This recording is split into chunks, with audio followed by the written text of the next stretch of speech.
Saludos amigos y hermanos, que la bendición del Todopoderoso sea con cada uno de ustedes en esta hora. En estos momentos damos inicio al espacio Más cerca estoy, un programa donde juntos oramos, clamando a Dios, intercediendo en oración los unos por los otros y por diferentes motivos, personas y familias que cada día nos escriben con tal motivo. También estudiamos juntos el mensaje de la palabra de Dios y hoy tenemos un tema importantísimo, un tema cargado de desafío en su nombre mismo, el ateísmo. El ateísmo es el título del tema que hemos de estudiar y abordar a la luz de la santa palabra de Dios en breve. Ahora antes vamos a pedir la bendición de Dios, a solicitar la intervención directa del Altísimo. Unámonos en oración en este momento. Padre bendito que estás en los cielos, santificado sea tu nombre para siempre. Te damos gracias, Señor, por tu palabra y gracias por la seguridad que nos das a través de tus promesas, de que tú nos escuchas, de que también asistes y atiendes a cada uno de nuestros pedidos, especialmente las oraciones intercesoras en favor de personas que en este momento posiblemente están por desesperar, están en desesperación, han perdido algunos toda esperanza, pero hasta ello llega la seguridad en esta hora de que tú tienes la última palabra, de que tú estás dispuesto a intervenir, glorificar tu nombre a través de un milagro. Rogamos, Señor, que así sea y que tú aumentes cada día nuestra fe por medio del estudio de tu palabra. Abre nuestro entendimiento al abordar esta temática. En el nombre de Jesús. Amén. Amén. Gracias nueva vez, amigos y hermanos, por permanecer allí y conservar la fe en el Altísimo, en sus promesas, en sus bendiciones y recordar que la palabra de Dios vive y permanece para siempre. Al abordar la temática referente al ateísmo, tenemos que formular dos preguntas. Cuando hablamos acerca de los ateos, cuando hablamos acerca de aquellos que dicen no creo en Dios, en aquellos que sencillamente se presentan desafiando la existencia del Altísimo, tenemos que definir, ¿son ateos aquellos que no creen en Dios, que se confiesan no creer en Dios, o aquellos que no creen que Dios existe? ¿Cuál es también la diferencia entre ambos? Existen escépticos, existen otros que se declaran como agnósticos, otros sencillamente se declaran como ateos abiertamente. Pero ¿qué realmente tiene esto de verdad? ¿Y por qué hay diferencia entre decir no creo en Dios o decir no creo que Dios existe? ¿Cuál es la diferencia? Veamos lo que dice la palabra en la carta universal del apóstol Santiago.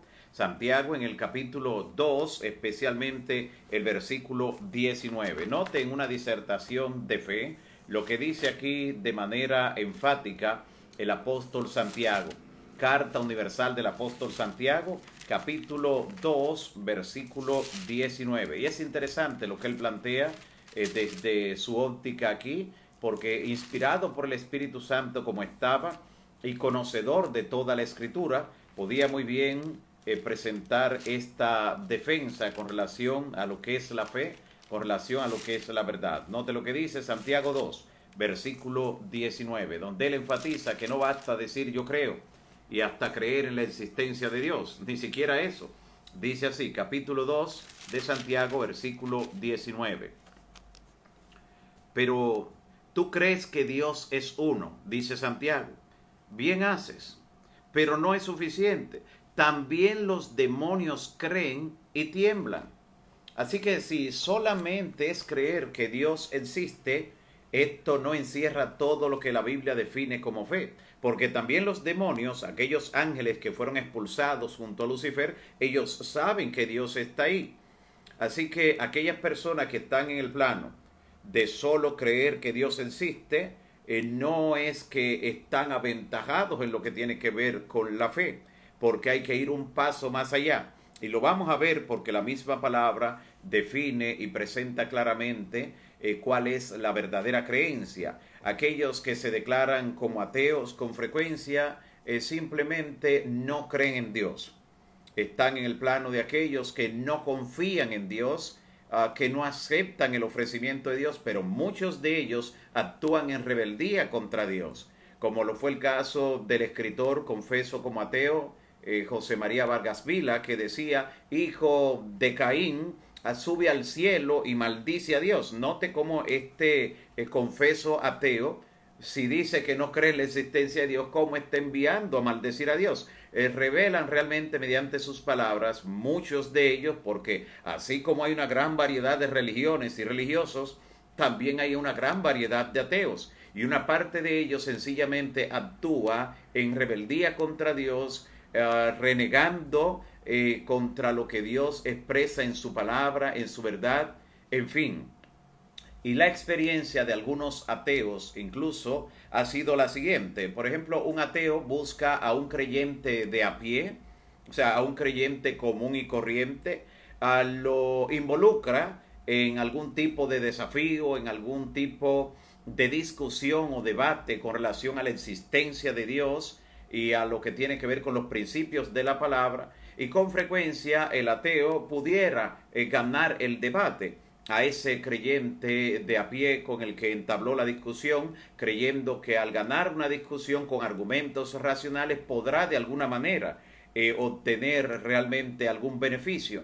Pero sucede que luego de haber ganado posiblemente una discusión, un round de lo que se plantearon, nota que el creyente al que supuestamente le ganó la discusión y el debate sigue aferrado a su creencia y sigue entregado a su práctica religiosa o a su práctica cristiana. Y entonces se siente de alguna manera chasqueado y piensa que entonces el creyente es una persona que actúa de manera irracional, que es un error. Y es uno de los pecados del ateísmo, sobre todo en los últimos años, considerar que la creencia del hombre de fe, que la creencia de la persona que sirve a Dios, que le sigue, que cree en Él, efectivamente es una creencia irracional, nada más lejos de la verdad. Incluso con relación al culto que debemos rendir al Dios en que creemos y al que servimos, dice el apóstol Pablo en Romanos 12 que es un culto racional el que Dios acepta, que no basta algo que salga de la emoción, porque aún nuestra adoración tiene que ser en espíritu y en verdad, como hemos visto. Así que piensan algunos efectivamente que se trata de algo irracional. Sin embargo, lo que no pueden ver y muchas veces no logran aceptar es que el Evangelio, la palabra de fe, la creencia en Dios es un poder que actúa desde adentro y que se verifica en todos los órdenes. Es un poder que está presente en el mundo a través de un Dios personal, no de una energía, no de un ser impersonal que está presente en cada átomo, en cada célula, pero que no se identifica de manera literal o personal, sino que lo que la Biblia claramente presenta y la experiencia de toda persona de fe es con un Dios real, personal, que escucha, que responde, que reacciona, al cual podemos percibir aún en los momentos de soledad, aún en los momentos de quietud y meditación. Note, por ejemplo, lo que dice el apóstol Pablo en Romanos, capítulo 1, versículo 16. Y el contexto donde el apóstol dice esto es sumamente más interesante incluso que lo mismo que está diciendo Romanos, donde vamos a ver que el apóstol Pablo dice que las cosas invisibles de Dios, su eterno poder y deidad, se hacen claramente visibles desde la fundación del mundo, de forma tal que los que no creen, que los que se confiesan ateos, que los que se dicen ser agnósticos o escépticos no tienen excusa. Dice así allí en Romanos 1:20, los que no creen no tienen excusa. Pero antes, en el versículo 16 de ese capítulo 1 de Romanos, el apóstol Pablo dice, porque no me avergüenzo del Evangelio, porque es poder de Dios para todo aquel que cree. Es poder de parte de Dios, pero para aquel que cree. Para el que no cree, no logrará tornarse en forma real y hasta tangible lo que tiene que ver con la existencia del Dios Todopoderoso. ¿Por qué? Porque también nos dice la palabra luego en Hebreos capítulo 11, versículo 6, que sin fe es imposible agradar a Dios, porque el que se acerca a Dios debe creer que Él existe, que Él está allí y que está dispuesto a galardonar, a premiar a aquellos que le buscan. Es por esto que la palabra de Dios claramente entonces define que sin creer previamente no se puede tener esa experiencia mediante la cual se da no solo una evidencia, sino la demostración visible del Dios invisible, como claramente se expresa en la palabra. Pero note entonces lo que dice también el apóstol Pablo en 1 Corintios capítulo 1, versículo 18. 1 Corintios capítulo 1 en el versículo 18. Hablando de cómo el hombre que no es espiritual, el hombre que no es de fe, que no cree, que se confiese como ateo, como agnóstico, sencillamente como incrédulo o escéptico, ¿por qué no puede experimentar? ¿Por qué no logrará ver una demostración de Dios? El hombre que se sitúa en uno de esos marcos. Mira lo que dice 1 Corintios capítulo 1, versículos 18 hasta el 21. Dice la palabra: porque la palabra de la cruz es locura a los que se pierden. No la pueden entender, para ellos es una locura. Pero a los que se salvan, esto es a nosotros, es poder de Dios. Verso 19. Pues está escrito: destruiré la sabiduría de los sabios y desecharé el entendimiento de los entendidos, dice el Señor. ¿Dónde está el sabio? ¿Dónde el escriba? ¿Dónde está el disputador de este siglo, el que le gusta discutir, debatir para tratar de demostrar? ¿No ha enloquecido Dios la sabiduría del mundo?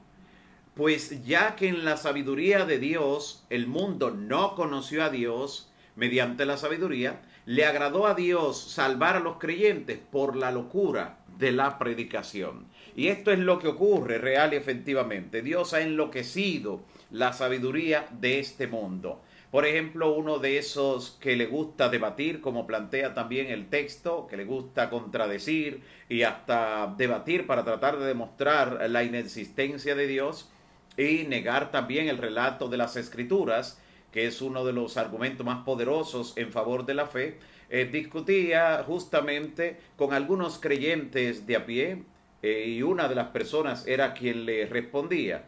Cuando uso esta terminología me estoy refiriendo a un creyente común y corriente, que sin mucha letra, no dotado de mucha intelectualidad ni de mucha preparación académica, aún en cuanto al tema espiritual. Y entonces este ateo, este agnóstico o sencillamente escéptico, le decía: mira, no creo en nada de lo que dice la Biblia, no creo en la existencia de Dios, y es más, mira, he visto, he estudiado, he investigado y me he dado cuenta que lo que se le atribuye a Dios realmente en la antigüedad, cuando el pueblo de Israel salió de Egipto y cruzó el Mar Rojo, realmente no es ninguna evidencia de la existencia de Dios. No tuvo que existir Dios allí para ellos cruzar.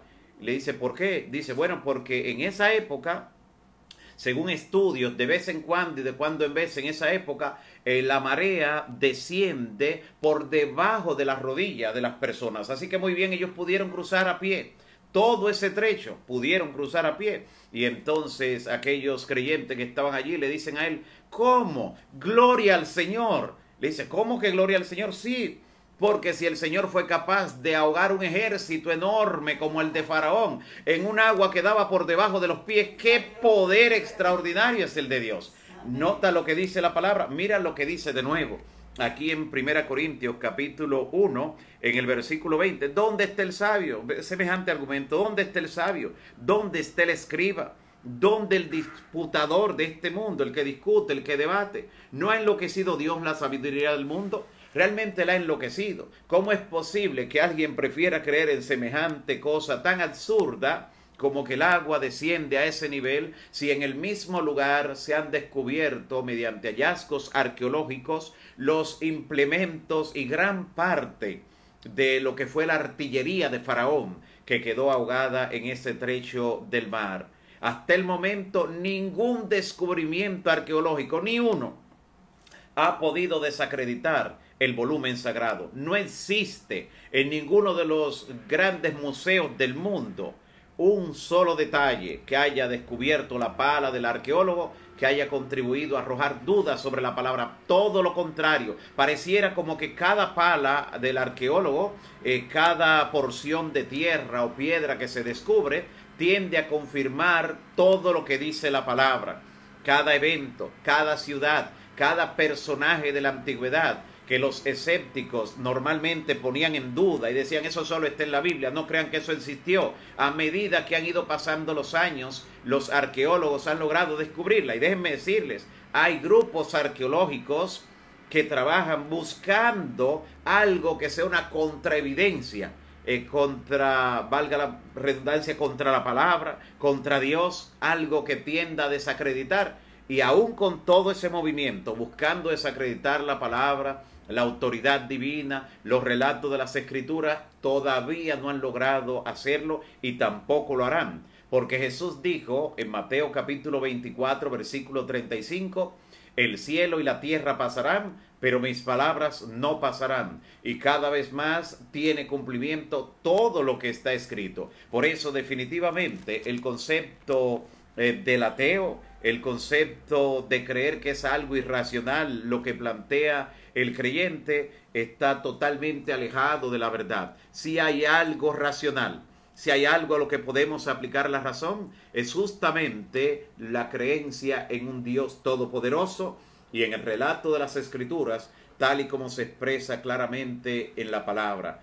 Otro de los grandes ateos, llamados así en la historia, David Hume, él llegó a decir que para que de alguna manera un conocimiento fuera fiable, creíble, debía ser matemático o empírico.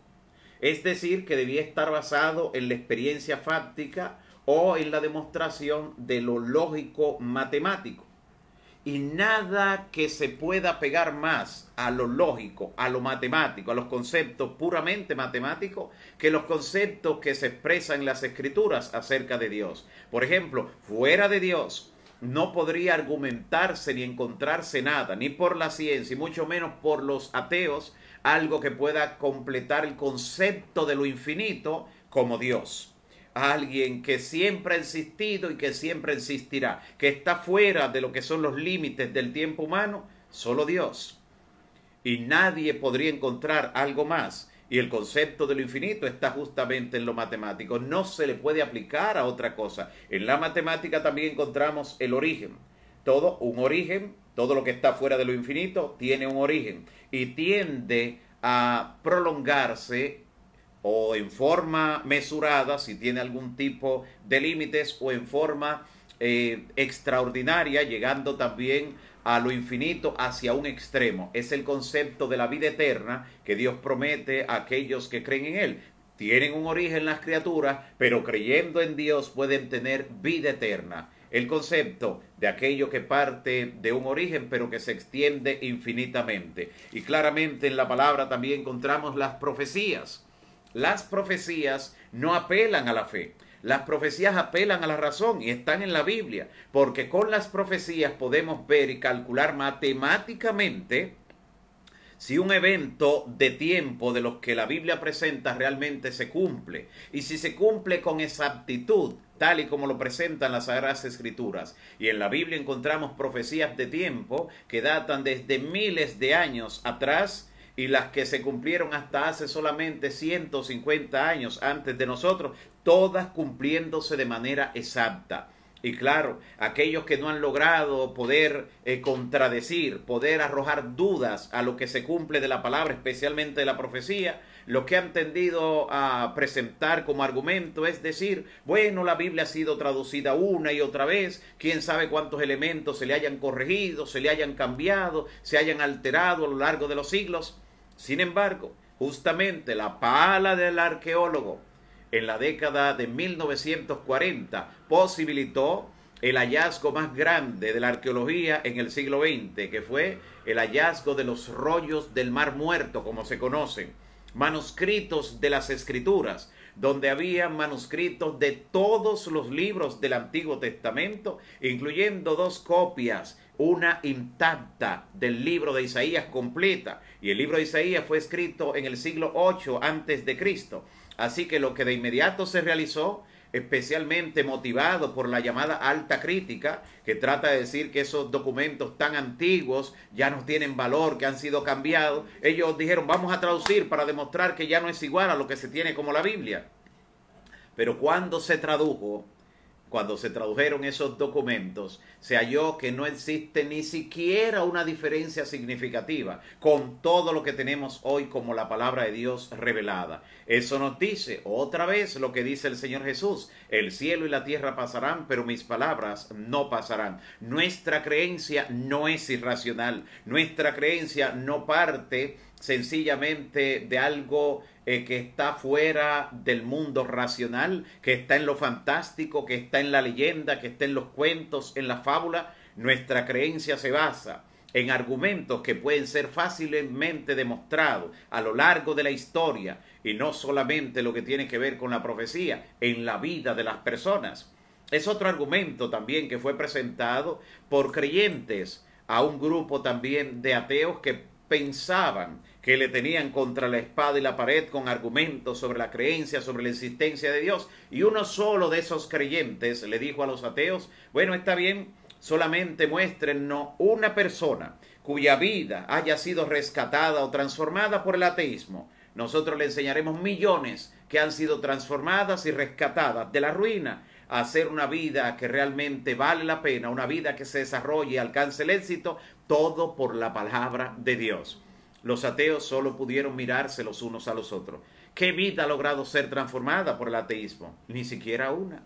Todo lo contrario. Millones de personas en el mundo con frecuencia llegan al final de su existencia por no encontrarle sentido a la vida, por creer en esa premisa que también presentan con frecuencia muchos ateos, de que la vida se resume en nada y que nada tiene sentido. A eso se le llama nihilismo. Así se le llama ese movimiento filosófico que parte del mundo ateo. El nihilismo plantea que todo termina en la nada y que nada tiene sentido. Muchas personas, por considerar que su vida no tiene sentido, finalmente concluyen con las de ellos y con la de otras tantas personas. Por esa creencia, sin embargo, aquel que logra poner su fe en el Dios creador, en el Dios todopoderoso, su vida es levantada de la ruina a una posición excelsa, una vida que se desarrolla y de ser una amenaza para sí mismo y para sus semejantes, termina siendo una vida que logra realmente rescatar a otros de la ruina, de la muerte, del dolor incluso, y llevarlos a la exaltación en Cristo Jesús. Y esto lo presenta la Biblia de manera clara. Pensar en racionalizar todo es lo que ha hecho de muchos que se limiten y no logren accesar al maravilloso mundo de la fe, donde se logra ver cosas tangibles que parten de un mundo invisible. Miren lo que nos presenta la palabra en segundo libro de los Reyes. Es una de las grandes cosas que vamos a ver aquí. Libro segundo de los Reyes, capítulo 5. Libro segundo de los Reyes, en el capítulo 5, nos va a decir algo interesante, especialmente desde el versículo 9. En el Antiguo Testamento, libro segundo de los Reyes, un episodio sumamente interesante, impactante, uno de los milagros más grandes que realizaron los hijos de Dios en el Antiguo Testamento. Libro segundo de los Reyes, capítulo 5, miren lo que dice desde el versículo 9, y vamos a ver solamente un par de versículos allí, para ver cómo alguien trató de apelar a lo racional para lograr hacer algo, y cuando se rindió definitivamente a la fe, a lo que él no podía entender, pero que era una realidad, pudo obtener ese gran milagro. Note lo que dice, libro segundo de los Reyes, capítulo 5, versículo 9. Y vino Naamán, ya recordarán este personaje, vino Naamán con sus caballos y con sus carruajes, y se paró a las puertas de la casa de Eliseo, el profeta de Dios. Entonces Eliseo ni siquiera salió, le envió a él un mensajero, un siervo, diciendo: ve y lávate 7 veces en el Jordán, zambúllete 7 veces en el Jordán, y tu carne se restaurará y serás limpio. Y Naamán se fue enojado. Él no podía entender, quiso aplicar esa racionalidad con la que tratan de medir todo o parte, porque si lo aplicaran, por ejemplo, a las profecías, sobre todo las profecías de tiempo, al cumplimiento literal que todo esto ha tenido, pudieran obtener mucho beneficio, pero solo se lo aplican a lo que ellos quisieran que nunca logre descubrirse. Pero mire cómo Naamán trató de aplicar la razón. ¿Cómo yo voy en este momento a zambullirme 7 veces en el Jordán? en ese riachuelo. Cuando allá, como dice más adelante aquí mismo, cuando allá en Damasco, la capital de Siria, de donde yo vengo, hay dos ríos enormes, de aguas cristalinas, mucho más hermosas. Si fuera por bañarme, con yo bañarme allá, con eso tendría. Quiso racionalizar, pero allí habían personas de fe que le hicieron encaminarse, rendirse. Eso es lo que hace la fe. Y sin ese rendimiento es imposible agradar a Dios. Y sin agradar a Dios, ¿cómo ver el brazo de Dios poderoso obrando? Mira lo que dice entonces la Escritura. Naamán se iba enojado diciendo, pero yo decía, él va a salir, se va a levantar la mano en alto y va a invocar al nombre. Tenía un concepto muy racional. Creía que era de manera sensacional que se iba a realizar el milagro. No entiende que muchas veces el milagro Dios lo hace y prefiere mantenerse de manera anónima. Así como Cristo cuando realizaba un milagro y en vez de publicitarlo decía sencillamente, mira, no le digas a nadie lo que ha ocurrido, no le digas quién te hizo esto. Es la forma de actuar de Dios. Y entonces le dicen sus criados en el versículo 13, Padre mío, le dicen a Naamán, Padre mío, si el profeta te mandara alguna cosa grande, ¿tú no la harías? ¿Cuánto más fue eso pequeño, sencillo? Ve, lávate y serás limpio. Ríndete, deja ese orgullo, esa soberbia. Él entonces fue lo suficientemente humilde y se rindió.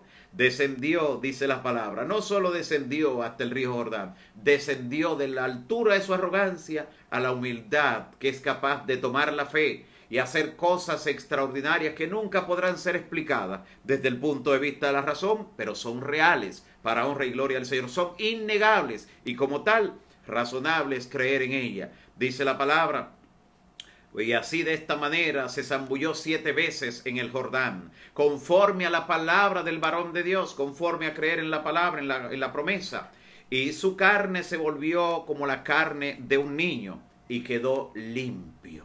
¿Por qué pudo ver el milagro? Un milagro que se efectuó, un milagro real. Nadie podía negarlo, nadie lo negó en la antigüedad. Todavía vino Cristo siglos después y dijo, había muchos leprosos en los días del profeta Eliseo aquí en Israel, pero ninguno de ellos fue sanado, sino Naamán el sirio.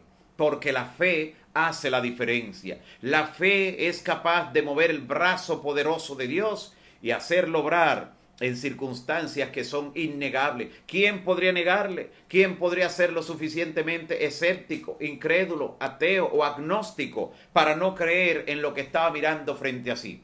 ¿Negarían que ese fue el hombre que salió con lepra y que ahora regresó con la carne como la de un niño? ¿Qué podrían hacer? ¿Podían culpar de ilusionismo lo que había ocurrido? Era algo real, tangible y sobre todo mucho más real para aquel que fue objeto de la misericordia de Dios, para el que recibió el milagro, porque todavía otras personas podrían mantenerse y decir, no, a lo mejor él se ha hecho algo ahí para aparentar, pero debe estarse pudriendo por dentro, todavía tiene la lepra, pero se puso algún tipo de barro que le cubre.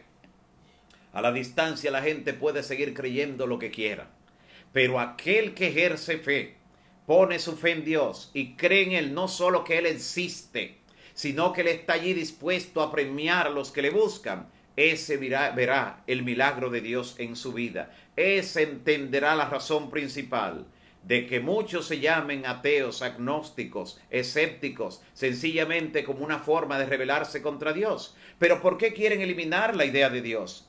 ¿Por qué quieren eliminar la idea de un Dios personal? ¿Sabe por qué? Porque quieren librarse del aspecto ético. Quieren librarse de la responsabilidad que toda criatura tiene delante del Dios creador. Sí, responsabilidad de ser un día llamado a juicio, responsabilidad de rendir cuentas ante Dios, responsabilidad de sus actos. Y muchos prefieren no tener nada que ver o pensar con un Dios al que tendrán un día que rendirle cuenta. No ven en ese Dios al que proveyó para darle perdón, salvación y vida eterna.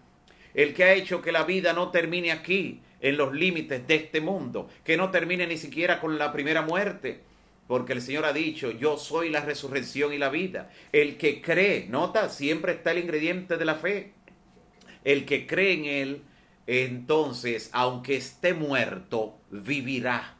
Y claro, si pudieran estar allí para ver ese evento, como lo estarán muchos que se confesaron agnósticos, ateos, escépticos, tendrán que darse grandemente, herirse el pecho, caer de rodillas, pedir perdón. Pero para muchos será muy tarde, porque precisamente el tiempo que Dios nos da en nuestro paso por esta vida es un tiempo de prueba, para justamente ver quiénes responden en forma positiva, no a una demostración en laboratorio, porque Dios no es un espécimen para ser llevado a un laboratorio, es el Dios todopoderoso que trasciende todo lo que el ser humano puede hacer, que no caben los límites de la mente humana, pero sí puede ser aceptado. Si la idea de Dios, si Dios mismo fuera comprendido 100% por la mente humana, Dios dejaría de ser Dios. Pero tratar de entrar la idea de todo lo que es Dios en la mente humana es como querer vaciar todo el inmenso océano en solo un vaso donde tomamos agua. No cabe. Y eso todavía no logra comparar lo que tiene que ver con la infinitud de Dios, con su eternidad, con los seres infinitos y limitados que son los humanos en su paso por este mundo. Pero aún así dice la palabra, por medio del apóstol Pablo, en Romanos capítulo 1, versículo 20, que las cosas invisibles de Dios, esas que no se pueden ver, tocar y palpar, su eterno poder y deidad, como quiera, se hacen claramente visibles por medio de las cosas que son hechas, de forma tal que los que no creen sencillamente no tienen excusa. Por eso mayormente el mundo ateo lo que tiene es una rebeldía, el considerado mundo ateo es una rebeldía contra Dios, y muchos posiblemente son sinceros en esa creencia, porque han sido instruidos así, desde temprano posiblemente le han desviado su curso de acción, pero aún así en su interior tienen algo que no necesita ni siquiera que la persona lea la Biblia, y es la conciencia. Según Romanos 2, 14 y 15, a través de la conciencia Dios le habla al ser humano. Aún aquellos que no le llega la ley, que no le llega la palabra, el evangelio, a través de la conciencia el Espíritu Santo también habla. Y debe haber una respuesta a partir de cada estímulo que hace el Espíritu Santo en el corazón humano. Lo que estamos diciendo es que aunque a una persona no se le hable teóricamente de Dios, en su interior se despertará intuitivamente ese anhelo por servir a Dios, por adorar a Dios, porque como alguien dijo, el ser humano fue creado con un vacío en su interior que tiene la forma de Dios. Y como tiene la forma de Dios, solo Dios puede llenarlo. De lo contrario, no encontrará plenitud en nada más que realice en esta vida, en nada más que intente lograr, siempre se encontrará vacío, porque la plenitud del ser humano la encontrará en Dios. Solo un hombre necio podría renegar de Dios ante el peso de la evidencia. Por eso en el Salmo 53 dice el salmista, dice el necio en su corazón, no hay Dios.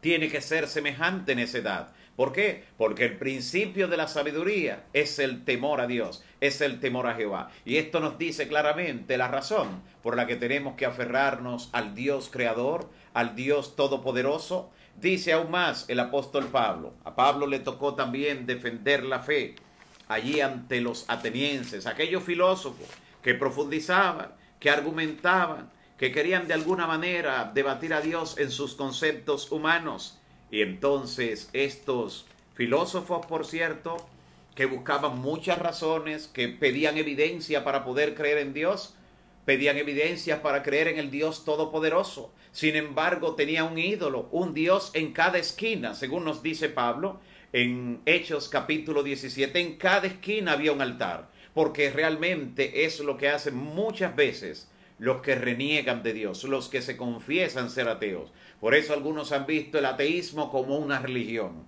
y algunos la defienden al punto como si fuera realmente una religión.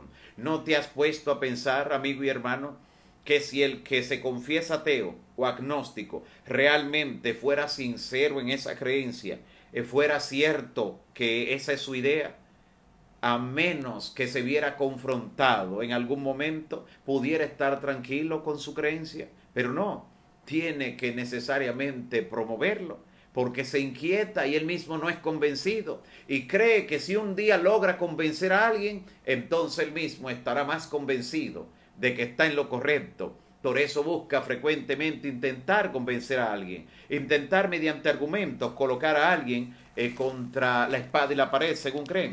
Mira cómo el apóstol Pablo, en Hechos capítulo 17, le tocó defender la fe ante los filósofos atenienses y les predicó al Dios no conocido, el único que ellos no conocían. Y le dice lo siguiente, Hechos capítulo 17, mira lo que dice desde el versículo 24.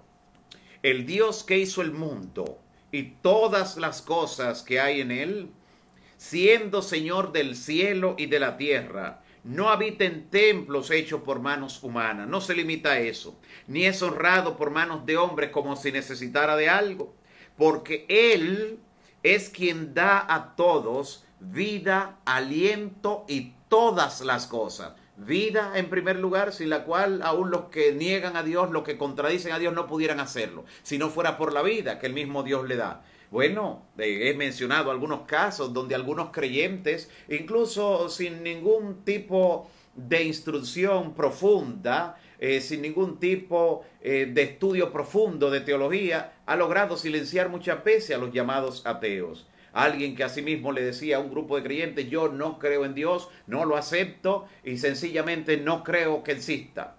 Y entonces uno de esos creyentes le dijo, bueno, si tú no quieres saber de Dios, simplemente devuélvele la vida que te dio, devuélvele el aliento, devuélvele también todo lo que ha hecho por ti, devuélvele todo.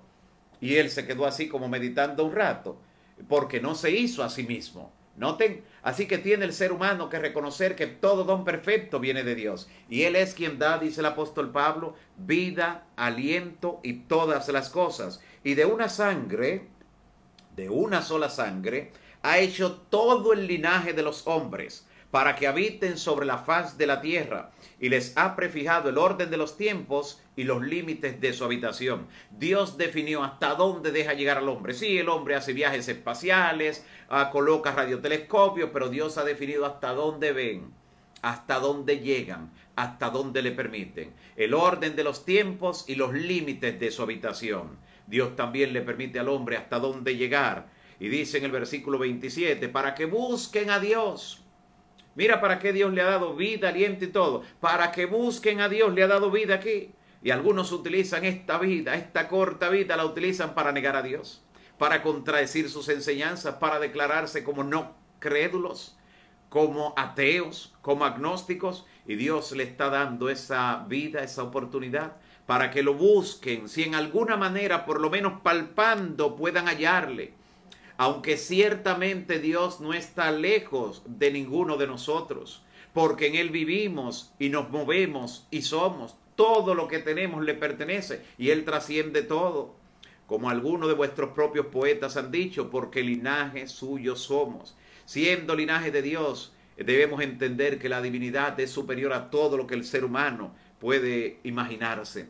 Y entonces Dios, dando a conocer todo esto, manda a todos los hombres en todo lugar, sigue diciendo Pablo, que se arrepientan, por cuanto ha establecido un día en el cual juzgará al mundo con justicia, por medio de aquel varón a quien designó, dando fe a todos con haberle levantado de los muertos. Aunque Dios ha dado esta vida, aliento al ser humano y todas las cosas, para que lo busquen, para que por lo menos palpando puedan encontrarle. Y Él está allí alrededor para ser encontrado. Dios no se oculta al ser humano, pero el ingrediente para encontrarle sigue siendo la fe.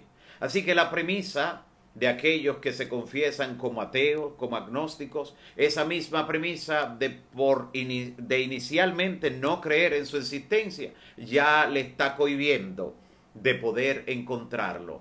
Deben hacer como Naamán, que se rindió, que buscaba racionalizar. ¿Y cómo va a realizarse? ¿Pero tú quieres ver el milagro? ¿Tú quieres realmente encontrarte con Dios? Pues obedece a lo que te está diciendo la palabra. Naamán lo hizo y en su vida el milagro fue real. ¿Sabe lo que dijo cuando regresó? Dijo, ahora conozco que no hay otro Dios, ni en el cielo ni en la tierra, sino en el Dios de Israel. Quedó convencido de la existencia de Dios, de su poder y también de sus planes y propósitos para con los seres humanos. Sin fe es imposible, no difícil, es imposible agradar a Dios. Seguiremos mirando en muchas personas que se describen y se definen como ateos, sencillamente gente que tiene rebeldía contra Dios. Como leía hace poco acerca de alguien que se confesaba ateo, que estaba allí en el campo diciendo Dios no existe, y si existe es sencillamente es injusto, porque mira cómo creó las frutas y mira cómo hizo unas grandes como el coco y otras tan pequeñas como esta cereza. Estaba bajo un cerezo durmiendo acostado en ese momento mirando hacia arriba y diciendo hay injusticia. Mira, siguió comparando frutas y diciendo está muy grande, todas debían ser del mismo tamaño. Según sus argumentos, decía el relato que él se quedó dormido allí bajo el cerezo y de repente por un fuerte viento pues una cereza cayó y le golpeó en la frente y lo despertó. Y cuando él despertó que vio la cereza dice gracias a Dios que fue una cereza y no un coco. ¿Notan? Muchas veces en lo que se confiesan como ateos, como escépticos, como agnósticos, realmente lo que tienen es rebeldía contra Dios. No es que realmente están ellos mismos convencidos de que Dios no existe, porque como hemos visto en la palabra, las cosas invisibles de Él, su eterno poder y deidad, se hacen claramente visibles desde la fundación del mundo, de forma tal que los que no creen no tienen excusa. Y quiero presentarte un ejemplo, es el del doctor George Ball. El doctor George Ball, un evolucionista militante, ateo confeso, que obtuvo el Premio Nobel de Fisiología en 1967. ¿Oye en qué área? En fisiología, y se declaraba ateo. Profesor emérito en la Universidad de Harvard, maestro emérito en biología, hizo una sorprendente declaración. Escucha lo que dijo. Solo hay dos explicaciones posibles para el surgimiento de la vida. Número uno, la generación espontánea que inicia una evolución de un momento a otro. Y número dos, un acto creativo sobrenatural por parte de Dios. Y él sigue diciendo, la generación espontánea fue descartada científicamente por Louis Pasteur y otros hace más de 150 años. Lo que obviamente, dice él, nos deja con una sola posibilidad, que la vida proviene de un acto de creación por parte de Dios. Si se quedara todo allí, dijéramos amén, gloria a Dios, se convirtió el ateo, pero no, oye, ¿cómo él termina? Pero, dice él, yo no puedo aceptar esa filosofía de que Dios creó, porque no quiero creer en Dios. Por lo tanto, elijo creer en lo que es científicamente imposible, la generación espontánea que conduce a la evolución. Entonces estamos mirando que el ateísmo y la creencia fuera de Dios no es realmente un conocimiento racional ni basado en la ciencia. Es realmente una filosofía. Es realmente una idea que defienden como si fuera una religión, a pesar de verse confrontado con la realidad. Note lo que este mismo evolucionista militante declarado ateo, George Ball, quien ganó el premio de fisiología, Premio Nobel 1967, él llega a la conclusión de que la única forma ya que queda para creer es creer que fue Dios que creó todo, pero que él no puede aceptar eso porque él no puede creer en Dios. Es rebeldía, no es falta de argumentos. A veces muchos creyentes logran hasta mortificarse, logran torturarse mentalmente pensando, pero esta persona realmente necesita evidencia. Si tuviera la evidencia necesaria, no es evidencia lo que normalmente buscan, sobre todo si son personas que han estudiado y que le han dado cabida a lo que el Espíritu Santo hace y dice a través de la conciencia. No es evidencia, no es ninguna demostración, es sencillamente rebeldía contra Dios.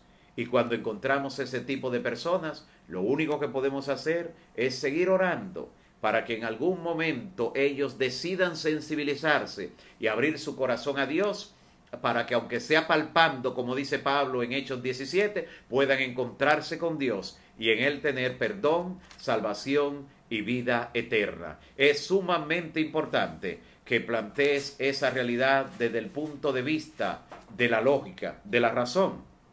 Dios no puede ser burlado. Todo lo que el hombre siembra, eso también segará. Alguien puede intentar confundir a otros, engañar a otros, pero nunca podrá engañarse a sí mismo, ni lo que le dicta su corazón a través del Espíritu Santo en su conciencia, mientras todavía ésta no se ha cauterizado. Las cosas invisibles de Dios están allí, claramente visibles desde la fundación del mundo. De forma tal, dice la Biblia en Romanos 1:20, que los que no creen, los que no quieren creer, como hemos visto, no tienen ninguna excusa. Que Dios fortalezca tu fe, que Dios alimente tu fe en forma poderosa, porque sin fe es imposible agradarle, y logres demostrar más que con argumentos, con tu vida, logres demostrar realmente que Dios está allí presente, que es todopoderoso y que quiere realmente alimentar tu fe a través de su palabra. Alguien se preguntaría si en medio de situaciones difíciles que le tocaría enfrentar, no podría hasta dudar de la existencia de Dios, pero que eso realmente no es efectivamente. No significa que en algún instante, porque tú tengas una duda sobre Dios o sobre algún tema de la palabra, no significa por eso que tú seas ateo ni estés practicando el ateísmo. Una vez hablamos del tema de la duda y te invito, te refiero allí a que busques ese tema y puedas escucharlo completo. El tema, ¿qué hacer con la duda? En el libro El Camino a Cristo, de hecho, hay un capítulo titulado así, ¿qué hacer con la duda? La duda le puede asaltar al ser humano porque vive aquí en este mundo de pecado y aún él tiene límites en su comprensión, pero eso no significa declararse como agnóstico, ateo, escéptico o negar la existencia de Dios, entendiendo nosotros y percibiendo que su realidad es innegable en nuestro mundo. Que Dios pueda bendecirte grandemente. Oremos al Señor. Santo Padre, bendito y alabado sea tu nombre. Que tu voluntad se siga realizando en el cielo como también aquí en la tierra.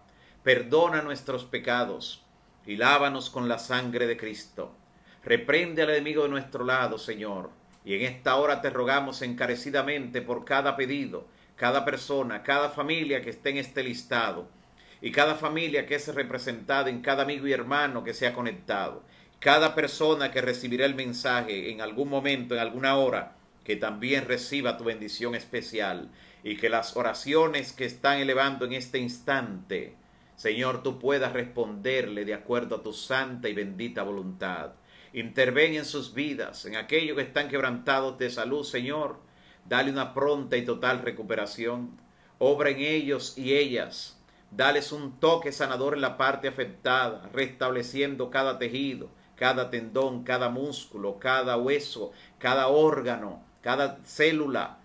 Que tu voluntad realmente se imponga en esas vidas, pero que el enemigo sea reprendido y no tenga nada que ver con la condición que puede en un determinado momento tener alguno de tus hijos e hijas. En tus manos colocamos cada petición y cada persona.